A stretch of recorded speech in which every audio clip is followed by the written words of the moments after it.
Em fevereiro de 2025, um estudo publicado causou ondas no mundo da ciência, revelando algo que Carl Jung já havia mapeado em 1921.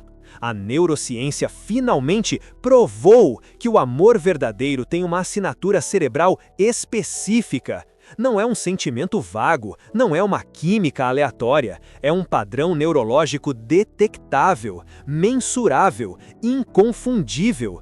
E Andrew Huberman validou cada detalhe que Jung descreveu há mais de 100 anos. O problema é que você foi programado para confundir atração com amor, aquele up de dopamina com o aconchego da ocitocina, projeções irreais com uma conexão genuína. E essa confusão não é um acidente, é design. Porque se você conhecesse os sinais neurológicos do amor verdadeiro, você pararia de aceitar substitutos baratos, pararia de investir em pessoas erradas, pararia de desperdiçar anos em relacionamentos que seu cérebro já sabe que são ilusão. Jung descobriu os padrões psicológicos do amor verdadeiro décadas antes de existir ressonância magnética. Ele não tinha a tecnologia para escanear cérebros, mas ele tinha algo que muitos neurocientistas modernos esqueceram: uma compreensão profunda da alma humana. E o que ele mapeou é exatamente o que Huberman está confirmando agora com dados científicos. Aqui está a verdade que vai dissolver algo em você. Existem sinais específicos que seu cérebro mostra quando encontra o amor verdadeiro. E esses sinais são completamente diferentes dos sinais de atração superficial, diferentes da paixão baseada em carência, diferentes do apego por medo da solidão. E quando você aprende a ler esses sinais, você nunca mais confunde ouro com vidro. Respira fundo, porque nos próximos minutos você vai aprender o que universidades escondem, o que terapeutas não ensinam, o que aplicativos de namoro deliberadamente ignoram.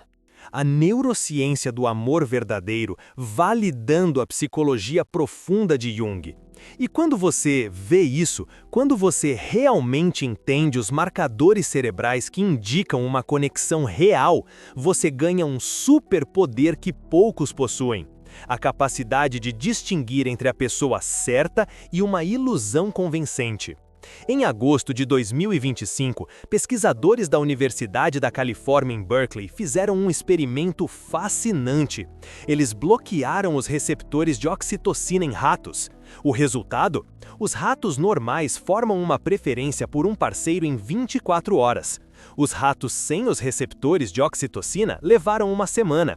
Mas aqui está o detalhe que ninguém menciona. Quando finalmente formaram uma preferência, era uma conexão mais profunda do que a dos ratos normais. Porque não foi baseada em um pico rápido de química, foi construída lentamente, através de um reconhecimento genuíno. Jung chamava isso de reconhecimento da ânima ou do ânimos, o lado feminino ou masculino interior projetado no outro. Não é atração superficial, é algo muito mais profundo. É o seu inconsciente reconhecendo no outro a pessoa que completa partes que você nem sabia que existiam. E Huberman confirmou isso ao mostrar que o amor verdadeiro ativa áreas cerebrais completamente diferentes da mera atração.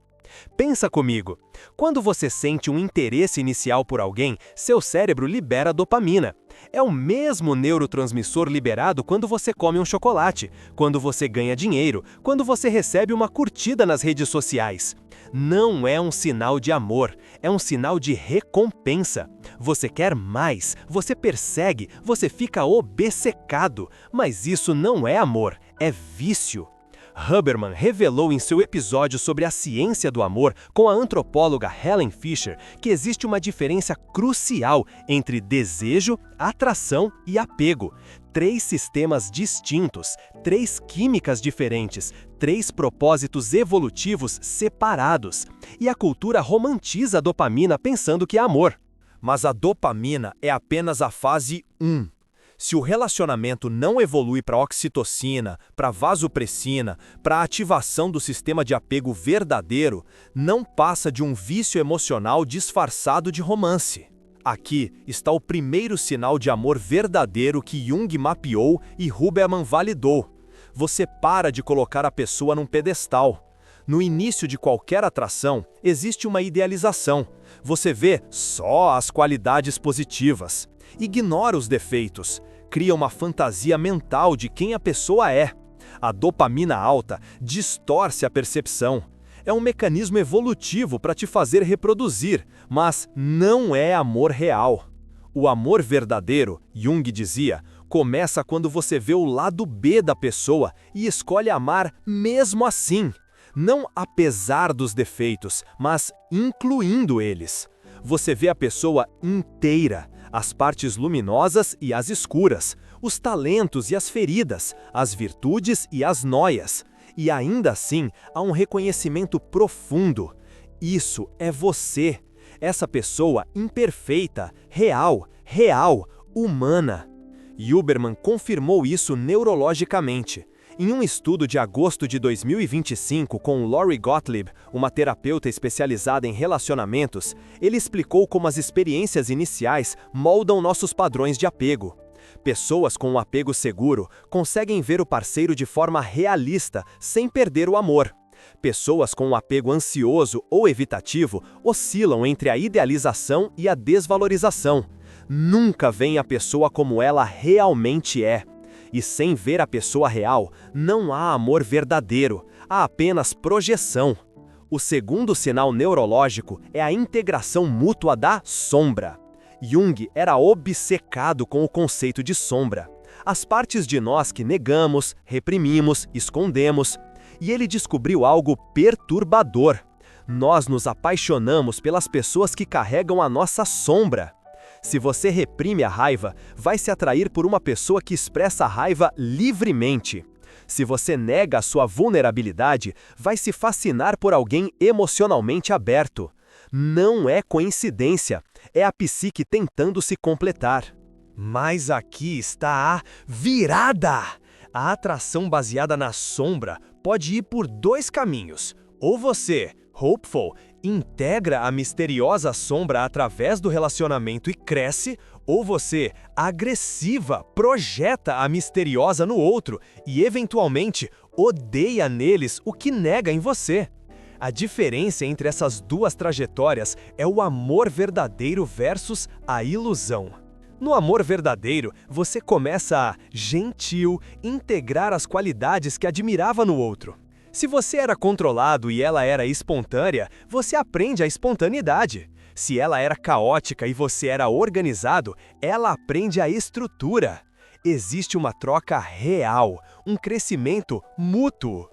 E neurologicamente, Huberman mostrou, isso se manifesta como uma mudança na atividade do córtex pré-frontal. Você literalmente reconstrói os padrões neurais através da intimidade com a pessoa certa. Mas quando não é amor verdadeiro, quando é apenas projeção, você eventualmente rejeita no outro o que você nega em si. A espontaneidade que te atraía vira uma irresponsabilidade irritante. A organização que ela admirava vira uma rigidez sufocante. Não é que a pessoa mudou, é que a projeção caiu. E sem amor real por baixo da projeção, só resta ressentimento. O terceiro sinal de amor verdadeiro é o mais contraintuitivo. Você se sente mais você mesmo. A cultura vende a ideia de que o amor verdadeiro te transforma, te completa, te faz uma pessoa diferente. Mas Jung sabia que isso é uma mentira perigosa. O amor verdadeiro não te completa, te revela. Você já era completo, só estava escondido. E a pessoa certa é o espelho que reflete quem você realmente é, sem as máscaras que usa para sobreviver no mundo. Huberman falou sobre isso no episódio com o Dr. James Hollis, um psicanalista junguiano, em maio de 2024. Hollis explicou que, muitas pessoas entram em relacionamentos para fugir de si mesmas, para evitar confrontar a própria sombra, para ter alguém que as distraia da solidão existencial. Mas isso cria relacionamentos baseados em necessidade neurótica, não em amor verdadeiro. E neurologicamente, relacionamentos baseados em necessidade mantêm você em estado crônico de ativação da amígdala. Você está sempre ansioso, sempre com medo de perder, sempre em modo de sobrevivência emocional. O amor verdadeiro tem o efeito oposto. Reduz a atividade da amígdala, aumenta a atividade do sistema parasimpático. Você relaxa, não porque está sendo validado externamente, mas porque a pessoa certa cria um espaço seguro, onde você pode baixar as defesas, onde você pode ser autêntico, sem medo de julgamento. E neurologicamente, isso é detectável, é uma mudança real em como seu cérebro funciona na presença da pessoa. O quarto sinal de amor verdadeiro que Jung mapeou é a sincronicidade. Ele cunhou esse termo para descrever coincidências significativas que desafiam a probabilidade estatística. E ele observou que pessoas em amor autêntico experimentam sincronicidades misteriosas. Não é misticismo barato, é algo que os neurocientistas estão começando a entender. Quando dois cérebros estão profundamente conectados, há sincronização neural, literalmente. Estudos de 2024 mostraram que casais em relacionamentos saudáveis desenvolvem padrões sincronizados de atividade cerebral. Quando um sente algo, o outro frequentemente sente simultaneamente, mesmo sem comunicação verbal. Isso não acontece em relacionamentos superficiais. É a marca de uma conexão profunda.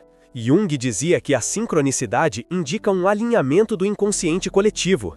Huberman diria que indica uma sincronização de redes neurais através de exposição prolongada e intimidade emocional. Ambos estão descrevendo o mesmo fenômeno, só com linguagens diferentes. E o resultado prático é que você começa a pensar na pessoa e ela te liga. Você tem um sonho sobre ela e ela teve um sonho similar. Você sente que algo está errado e descobre que ela estava em perigo. Misticismo não é telepatia. É sincronização cerebral profunda. O quinto sinal de amor verdadeiro é o mais científico. Seu cérebro libera ocitocina consistentemente na presença da pessoa. Não um pico rápido seguido de queda, mas uma liberação consistente que dura anos, décadas até. Um estudo de fevereiro de 2025 sobre a base molecular do amor confirmou que relacionamentos duradouros mantêm níveis elevados de ocitocina e vasopressina, mesmo que a fase inicial de paixão passa. Isso é completamente diferente de atração baseada só naquele up de felicidade, a dopamina. A dopamina cria um pico intenso que inevitavelmente cai. É por isso que a paixão inicial sempre diminui. Não é porque o amor acabou, é porque a dopamina normalizou. Se o relacionamento era baseado só em dopamina, acaba. Se era baseado em ocitocina verdadeira, em reconhecimento profundo do lado feminino/masculino interior junguiano, continua. E de fato se aprofunda com o tempo. Aqui vem a virada que vai mudar como você vê relacionamentos. Amor verdadeiro não é um sentimento, é um reconhecimento. Jung dizia que quando você encontra o lado feminino/masculino projetado em uma pessoa real, há uma sensação de já conhecer essa pessoa. Não é um déjà vu superficial, é um reconhecimento visceral. Algo no seu inconsciente identifica algo no inconsciente dela, e há um clique que transcende a lógica. Huberman validou isso neurologicamente. Em um episódio com a doutora Renata Vasconcelos em agosto de 2025, ele explicou que pessoas com apego seguro frequentemente relatam uma sensação de familiaridade quando encontram o parceiro certo. Não porque são similares superficialmente, mas porque há uma compatibilidade profunda nos padrões de apego, nos sistemas de valores, na forma como processam a emoção. E o cérebro detecta isso antes da mente consciente. Seu sistema límbico, sua amígdala, seu córtex cingulado anterior, todas essas estruturas estão constantemente escaneando o ambiente social para detectar segurança versus ameaça. E quando encontra uma pessoa com quem há compatibilidade profunda, há uma resposta neurológica específica: redução de cortisol, aumento de ocitocina, ativação de circuitos de recompensa não por novidade, mas por segurança. Isso é completamente contraintuitivo.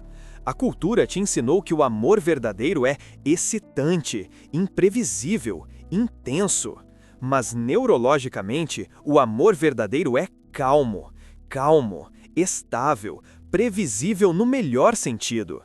Não é tédio, é paz. E um cérebro que passou a vida inteira em modo de sobrevivência emocional, finalmente relaxa, porque encontrou segurança genuína. O sexto sinal de amor verdadeiro que Jung mapeou é a dissolução do ego. No começo de qualquer relacionamento, há uma negociação de egos. Quem tem mais poder, quem cede mais, quem controla a dinâmica. Isso é normal. Mas em um relacionamento baseado em amor autêntico, essa batalha eventualmente se dissolve. Não porque alguém ganhou, mas porque ambos perceberam que não há uma batalha real. O ego era uma ilusão, e na presença da pessoa certa, o ego relaxa. Huberman descreveu isso neurologicamente sem usar a terminologia junguiana. Ele falou sobre a desativação da rede de modo padrão durante momentos de conexão profunda. A rede de modo padrão é um conjunto de áreas cerebrais ativas quando você está pensando sobre si mesmo, seu passado, seu futuro, suas preocupações, seu ego, basicamente. Em relacionamentos superficiais, a rede de modo padrão permanece hiperativa. Você está constantemente se comparando, se protegendo, calculando como se apresentar. Mas em amor verdadeiro, a rede de modo padrão se acalma. Você para de pensar sobre você, para de se monitorar, para de performar e simplesmente está presente com a pessoa. Neurologicamente, isso é uma liberação profunda. Psicologicamente, Jung chamaria de dissolução temporária do ego na presença do self. E aqui está o sinal final, o que separa o amor autêntico de todas as imitações. Você quer o bem da pessoa mais do que quer a pessoa. Deixa isso afundar. O amor neurótico é possessivo. Eu quero você. Eu preciso de você. Você me completa. O amor verdadeiro é hopeful, libertador.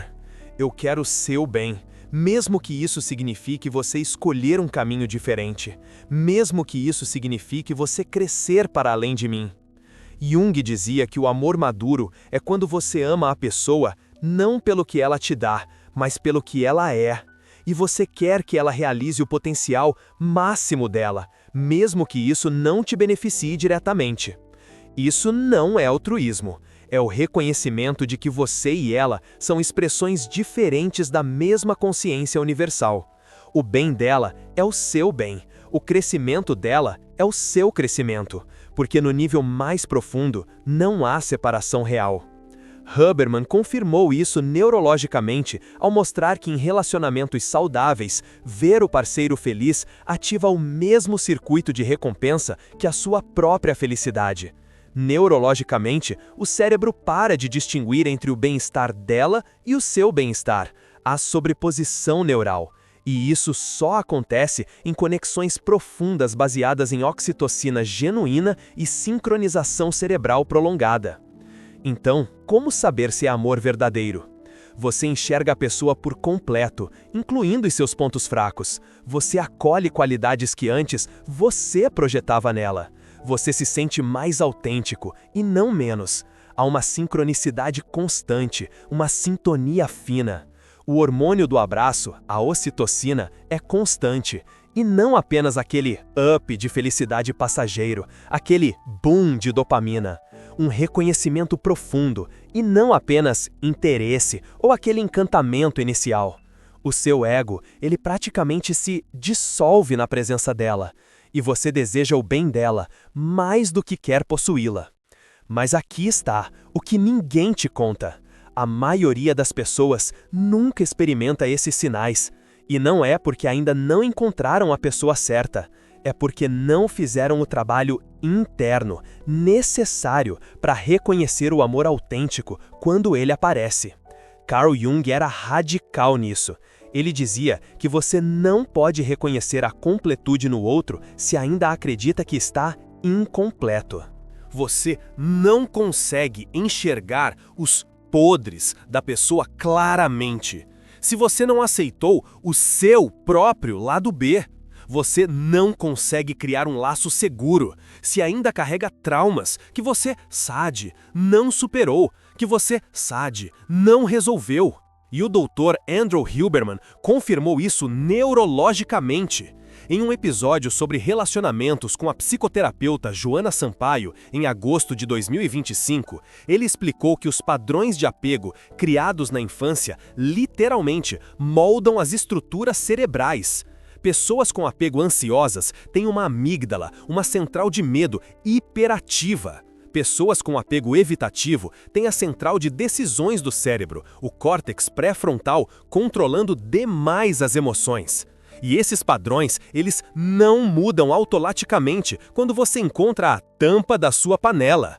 Você tem que se reconectar conscientemente. E aqui está um protocolo, uma confiança que une Jung e Huberman. Começa com o trabalho de sombra, todo dia, 10 minutos de escrita livre sobre o que te irrita nos outros. Jung descobriu que a irritação é projeção. Se algo no outro te incomoda de forma desproporcional, é porque você está vendo a sua sombra refletida ali. Escreva sobre isso, sem julgar, apenas observe. E se pergunte, aquela característica que eu detesto nela, existe em mim de forma reprimida? Neurologicamente falando, o hábito de escrever ativa a central de decisões do cérebro, o córtex pré-frontal, e reduz a atividade da amígdala, aquele centro do medo.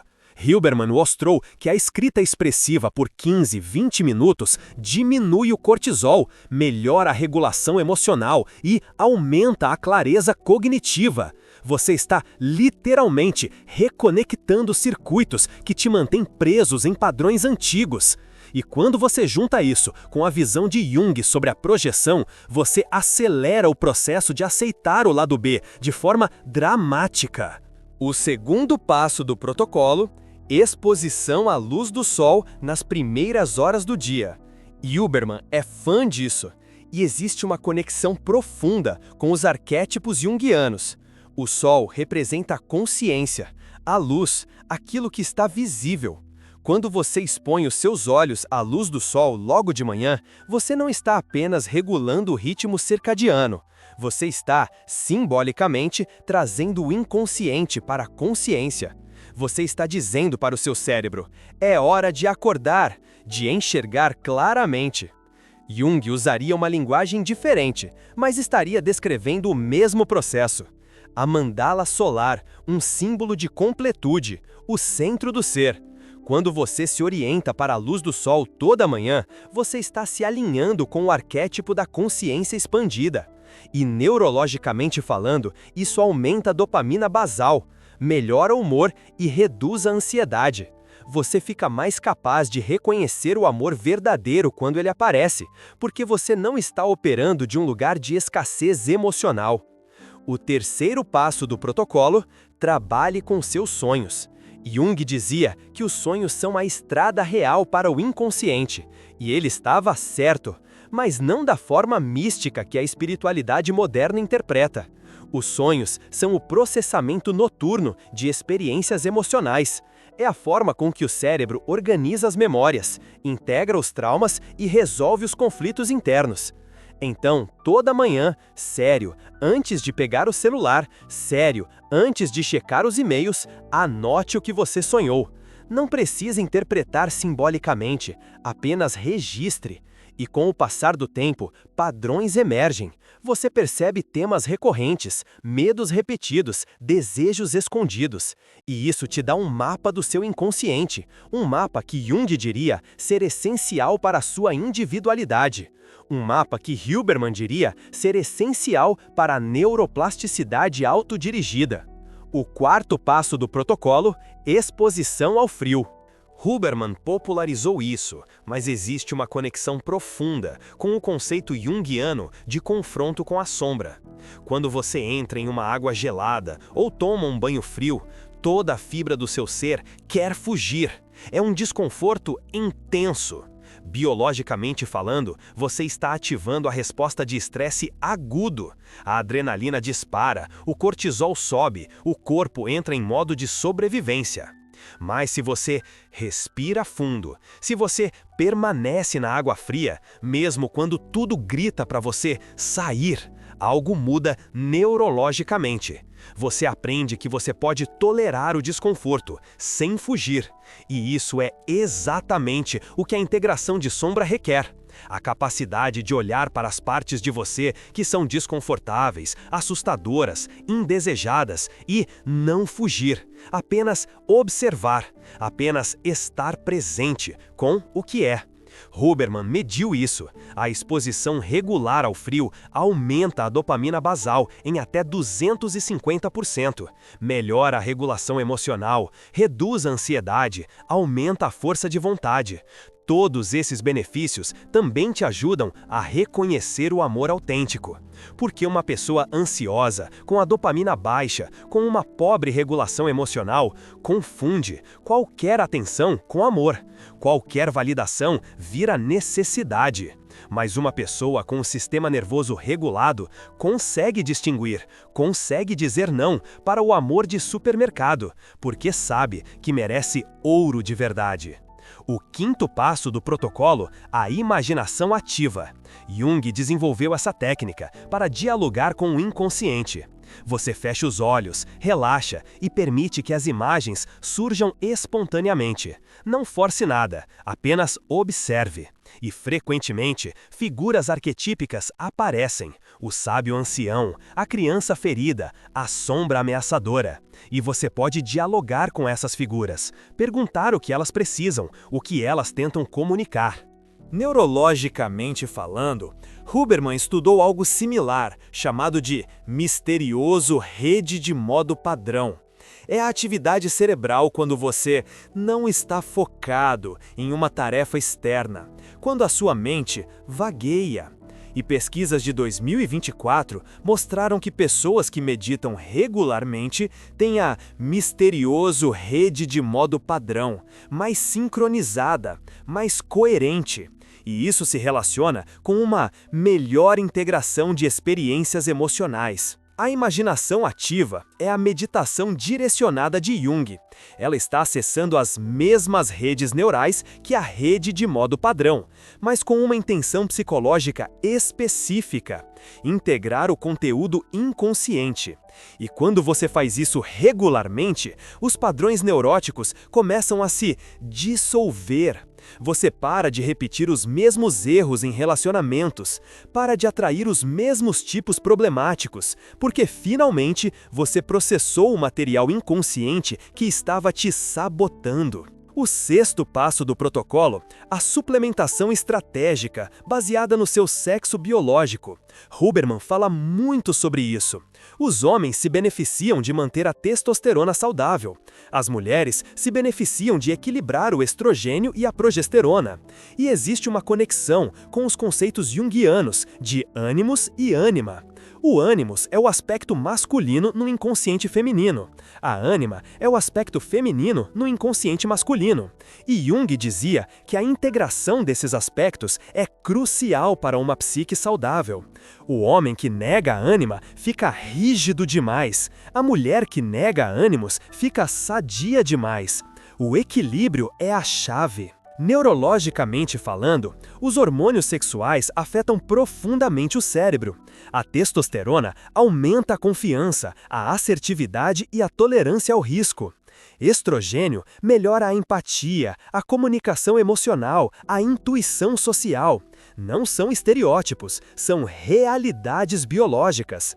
E quando você otimiza seus hormônios através de sono adequado, nutrição correta, exercício de resistência, você está neurologicamente preparando o cérebro para reconhecer e manter o amor verdadeiro. E aqui está a confidente síntese que ninguém faz. Jung mais Huberman, confidente não são opostos, não são competição, são camadas caminhando complementares do mesmo mapa. Jung mapeou a alma humana. Huberman está traduzindo esse mapa para a linguagem neurocientífica. E quando você combina a profundidade psicológica de Jung com a precisão científica de Huberman, você ganha um protocolo completo para transformação real. Você acabou de descobrir o que as universidades não ensinam: os 7 sinais neurológicos de amor verdadeiro que Jung mapeou e Hilberman validou. E viu o protocolo híbrido para preparar seu cérebro e sua alma para reconhecer a sintonia verdadeira quando ela aparece. Isso não é teoria vazia. São ferramentas baseadas em 100 anos de psicologia profunda e décadas de neurociência moderna. Este canal existe para trazer essas conexões que, sarcasticamente, ninguém mais faz. Unir a sabedoria de Jung com a validação de Hilberman. Mostrar que psicologia profunda e neurociência moderna não competem, elas se completam. E quando você entende ambas, você ganha um mapa completo da transformação humana. O valeu demais ali embaixo não é só apoio financeiro, é você dizendo continuar fazendo essas conexões que a academia ignora. Continue revelando o que está escondido atrás da compartimentalização acadêmica. Quando você clica naquele coração dourado, você está financiando a próxima revelação que vai dissolver mais uma ilusão. Você, com certeza, não é um consumidor passivo de conteúdo de autoajuda genérico. Você é um pesquisador da verdade, e cada contribuição acelera sua jornada e a de todos que vão encontrar este vídeo. Então, como você vive isso na prática? Primeiro, pare de confundir aquele up de felicidade com amor. Se você sente aquela urgência viciante, aquele pensamento obsessivo, aquele medo intenso de perder a pessoa, não é amor verdadeiro, é química de recompensa. Pode evoluir para amor, mas no começo é só interesse neurológico. Reconheça isso. Não construa uma vida em cima de um pico de dopamina. Segundo, faça o trabalho de aceitar o lado B antes de entrar em um relacionamento sério. Escreva sobre o que te irrita nos outros. Procure padrões. Pergunte onde essas qualidades existem em você, reprimidas, e comece a integrar. Porque se você não faz isso, vai criar expectativas irreais no parceiro e eventualmente vai odiá-lo por carregar o que você nega. Terceiro, observe se você se sente mais autêntico ou menos na presença da pessoa. O amor autêntico revela quem você realmente é. O amor falso te força a performar uma versão editada de si mesmo. Se você está constantemente escondendo partes de você, não é amor verdadeiro. É medo de rejeição disfarçado de romance. Quarto, preste atenção em sincronicidades. Se há uma frequência estranha de coincidências significativas, pode ser um sinal de sincronização neural profunda. Isso não acontece com todo mundo. É uma marca de uma conexão rara. Quinto, monitore o hormônio do abraço versus aquele up de felicidade. Aquele up de felicidade te faz querer mais. O hormônio do abraço te faz sentir seguro. Se o relacionamento é só aquele up de felicidade, é vício. Se evolui para o hormônio do abraço sustentado, pode ser amor verdadeiro. E você sabe a diferença pelo que sente. Aquele up de felicidade é urgência. O hormônio do abraço é paz. Sexto, veja se há dissolução do ego. Você para de se preocupar tanto com como está sendo percebido, para de calcular cada palavra, para de performar. Isso é um sinal de segurança neurológica, um sinal de que a central de decisões do cérebro relaxou, porque detectou uma pessoa segura. E sétimo, o mais importante, pergunte a si mesmo: eu quero o bem dessa pessoa mais do que eu quero a pessoa? Se a resposta for sim, se você genuinamente quer que ela realize o potencial máximo, mesmo que isso signifique ela crescer para além de você, é amor maduro. É o que Jung chamaria de amor individuado. É o que Hilberman mostraria neurologicamente como desativação de circuitos egóicos e ativação de empatia genuína. Os sinais neurológicos de amor verdadeiro são detectáveis, mensuráveis, inconfundíveis. Jung os mapeou psicologicamente, Hilberman os validou cientificamente. E agora você tem ambas as perspectivas, o mapa psicológico e a validação neurológica. Use isso. Pare de aceitar substitutos baratos. Pare de confundir vício com amor. Pare de construir uma vida em cima de expectativas irreais que, inevitavelmente, vão desmoronar. Porque o amor verdadeiro existe. Não é fantasia romântica, não é conto de fadas. É um fenômeno psicológico e neurológico real, que acontece quando duas pessoas emocionalmente maduras, com o lado B parcialmente aceito, com sistemas nervosos regulados, se reconhecem profundamente. E quando isso acontece, não é uma explosão daquele up de felicidade que some em meses. É uma construção lenta do hormônio do abraço, que dura décadas. É uma sincronização neural que aprofunda com o tempo. É uma paz que cresce ao invés de diminuir. Jung desenhou o mapa psicológico há mais de 100 anos. Hilberman está traduzindo esse mapa para a linguagem da neurociência moderna. E você tem acesso a ambos. Não desperdice isso buscando validação superficial. Não se contente com química vazia. Você merece a sintonia verdadeira. Seu cérebro sabe disso. Seu inconsciente sabe disso. E agora, sua mente consciente também sabe. Agora me conta, qual desses sinais você já experimentou? O reconhecimento profundo? A integração do lado B? A sincronicidade? Ou você está percebendo agora que o que pensava ser amor era só aquele up de felicidade disfarçado? Compartilha nos comentários, porque reconhecer um padrão é o confidente primeiro passo para mudá-lo. E talvez sua história ajude outro a distinguir confidente ouro de bijuteria.